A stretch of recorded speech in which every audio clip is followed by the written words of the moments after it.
Forbes magazine వాళ్ళు ప్రతి సంవత్సరం ఒక యాన్యువల్ లిస్ట్ రిలీజ్ చేస్తారు. ఈ సంవత్సరం 21st annual list on most powerful women 100 మంది ప్రపంచవ్యాప్తంగా అత్యంత శక్తివంతమైన మహిళలుగా వాళ్ళని గుర్తించి వాళ్ళకు సంబంధించి టాప్ లిస్ట్ ఇస్తారనమాట. Money, media, impact, spear of influence అనేక రంగాల్లో, అది బిజినెస్ కావచ్చు, టెక్నాలజీ కావచ్చు, ఫినాన్స్ కావచ్చు, మీడియా అండ్ ఎంటర్టైన్మెంట్ కావచ్చు, పాలిటిక్స్ అండ్ పాలసీ కావచ్చు, ఫిలాంథ్రపీ కావచ్చు, ఇలా 6 కేటగిరీస్లో మహిళల్ని ఏ విధంగా వాళ్ళు పర్ఫామ్ చేస్తున్నారో చూసి మోస్ట్ పవర్ఫుల్ ఉమెన్, అత్యంత శక్తివంతమైన మహిళలుగా వాళ్ళ పేర్లు ప్రకటిస్తారనమాట. ఈ 2024 ఫోర్బ్స్ మోస్ట్ పవర్ఫుల్ 100 ఉమెన్ 100 మంది శక్తివంతమైన మహిళలకు సంబంధించి చూస్తే కనుక వాళ్ళ చేతుల్లోనే $33 trillion ఆఫ్ ఎకనమిక్ స్ట్రెంగ్త్ ఉంది. అంతేకాదు వాళ్ళ ఇన్ఫ్లుయెన్స్ అంటే వాళ్ళ ప్రభావం అనేది 100 కోట్ల మంది జనాభాకి పైగా ఉందన్నమాట. వీళ్ళందరి కేవలం 100 మంది ప్రభావం చూస్తే కనుక. సో దీనికి సంబంధించి అసలు ఎవరా మహిళలు, ఏ విధంగా వాళ్ళు కృషి చేస్తున్నారు, ఏ విధంగా సమాజానికి వాళ్ళు ఆదర్శమయ్యారో ఒకసారి చూద్దాం. ఫోర్బ్స్ మ్యాగజైన్ రిలీజ్ చేసిన మోస్ట్ పవర్ఫుల్ 100 ఉమెన్ టాప్ 100లో ఫస్ట్ ఎవరున్నారో తెలుసా? European commission president Ursula von der Leyen. ఈవిడ మోస్ట్ పవర్ఫుల్ అంట, టాప్ 1 ప్రపంచంలో అత్యంత ప్రభావవంతమైన మహిళ, అత్యంత శక్తివంతమైన మహిళ. 2వ స్థానంలో Christine Lagarde, European central bank president. ఇంతకుముందు ఈవిడ IMF చీఫ్గా కూడా చేశారు. ఆ తర్వాత మనం చూస్తే కనుక 3వ స్థానంలో Giorgia Meloni, Italian prime minister. ఈవిడ most powerful person in Europe అని చాలామంది అనుకుంటుంటారంట. 4వ స్థానంలో ఈవిడ పేరు కొత్తగా జాయిన్ అయింది Claudia Sheinbaum, Mexican president. First time మెక్సికోకి ఫీమేల్ ప్రెసిడెంట్ వచ్చారు, ప్రెసిడెంటా అయిపోయిందనమాట.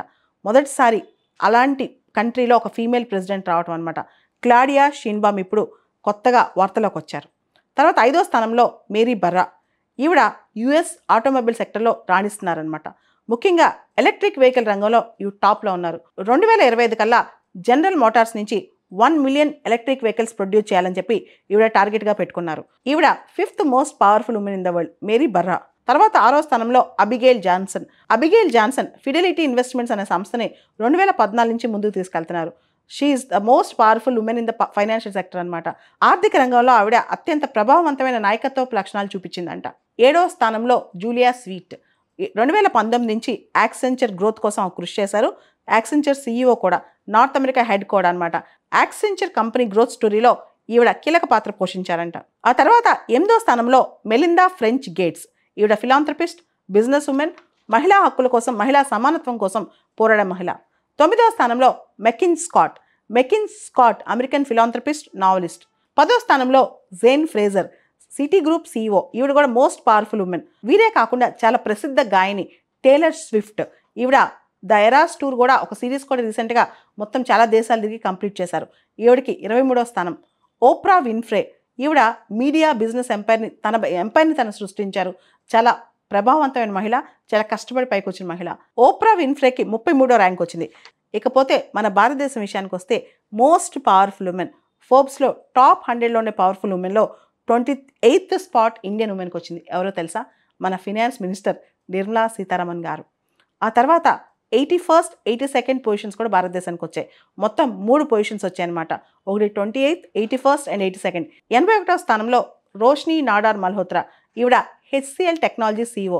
అదేవిధంగా 82వ స్థానంలో కిరణ్ మజుందార్ షా. ఈవిడ బయోకాన్ US ఫార్మాసిటికల్ సక్సెస్ వెనకాల ఉన్న అత్యంత శక్తివంతమైన మహిళ. సో భారతదేశంలో 3 మహిళలు ఉన్నారు. ఒకరు నిర్మలా సీతారామన్, 2 రోష్ని నాడార్ మల్హోత్రా, 3 కిరణ్ మజుందార్ షా. సో ప్రపంచంలో అత్యంత శక్తివంతమైన మహిళల్లో భారతదేశంలో 3 ఉన్నారు. వీరే కాదు, ఫోర్బ్స్ గుర్తించని మహిళలు, ఫోర్బ్స్ దాకా చేరని మహిళలు భారతదేశంలో సామాన్య కుటుంబాల్లో ఉండి కుటుంబాన్ని నడిపిస్తూ, కుటుంబం కోసమే మొత్తం త్యాగం చేస్తూ ఒక కుటుంబాన్ని పైకి తెచ్చిన మహిళలు ప్రతి ఇంట, ప్రతి ఊర్లో, తెలుగు రాష్ట్రాల్లో వాళ్ళ కథలు చాలా ఉన్నాయన్నమాట. ఇండియా మొత్తం కూడా వాళ్ళ కథలు చాలా ఉన్నాయి. అలాంటి మహిళలందరూ ఫోర్బ్స్ స్థాయికి ఎదగలేకపోయినా, ఫోర్బ్స్ వాళ్ళ దృష్టికి రాలేకపోయినా, వాళ్ళ ఇంపాక్ట్ అంటే వాళ్ళు క్రియేట్ చేసే ఇంపాక్ట్ వాళ్ళ ఫ్యామిలీ, వాళ్ళ సొసైటీ మధ్యలోనే ఉన్నా కానీ ప్రతి ఒక్క మహిళ ఎవరైతే స్వతంత్రంగా పైకి వస్తారో, స్వతంత్రంగా కుటుంబాన్ని నడుపుతారో, స్వతంత్రంగా సమాజానికి ఒక ఆదర్శం అవుతారో, స్వతంత్రంగా ఎవరు సపోర్ట్ లేకుండా ఆ మహిళ మొత్తాన్ని ఎంతోమందిని ప్రభావితం చేస్తారో ప్రతి మహిళ ఫోర్బ్స్ లిస్ట్లో ఉన్నట్టే.